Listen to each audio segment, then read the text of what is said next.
अपनी सीट की पेटी बांध लीजिए क्योंकि देश में एक बार फिर से लॉकडाउन लगने जा रहा है। देश के प्रधानमंत्री नरेंद्र मोदी ने अपने संबोधन में इस बात का जिक्र किया है। देखिए, इजरायल और ईरान के बीच जो युद्ध की स्थिति चल रही है, इस बीच प्रधानमंत्री नरेंद्र मोदी ने पहली बार सार्वजनिक तौर पर बयान दिया। संसद के भीतर खड़े होकर उन्होंने 25 मिनट तक अपनी स्पीच दी और इसमें उन्होंने जिक्र किया कि संकट की इस घड़ी में सबको एकजुट होना होगा और उन्होंने कोरोना काल का वो दौर याद दिलाया जब लॉकडाउन में सभी लोगों ने एक साथ मिलकर कोरोना काल में लॉकडाउन को सपोर्ट किया था और एक साथ मिलकर उस लड़ाई को लड़ा। और इसी को याद दिलाते हुए प्रधानमंत्री नरेंद्र मोदी ने यह कहा कि संकट की इस घड़ी में सब लोग अपनी सीट की पेटी बांध लीजिए क्योंकि एक बार फिर से हम लोगों को उसी तरह से लड़ने की जरूरत है। अब प्रधानमंत्री मोदी के इस बयान को इस बात से जोड़कर देखा जा रहा है क्योंकि देश में गैस और तेल की जिस तरह से किल्लत हो रही है, इसके बाद कई रेस्टोरेंट और ढाबे और होटल्स बंद हो रहे हैं, लोगों का व्यापार ठप हो रहा है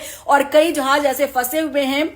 जो तेल और गैस की सप्लाई जो भारत तक आनी थी। लेकिन अब आप समझ सकते हैं कि भारत में इन तमाम चीजों की किल्लत हो रही है, कमी हो रही है, लेकिन अब तक सरकार और सरकार के अधिकारी ये कहते रहे कि चिंता करने की कोई बात नहीं है क्योंकि किसी तरह से कोई किल्लत नहीं है। लेकिन प्रधानमंत्री नरेंद्र मोदी संसद के भीतर खड़े होकर अगर ये कह दे कि आप अपनी सीट की पेटी बांध लीजिए क्योंकि संकट के इस दौर से लड़ने की जरूरत है, एकजुटता की जरूरत है और कोरोना काल की अगर वो याद दिला दे तो आप समझ सकते हैं कि देश एक बार फिर से लॉकडाउन की ओर आगे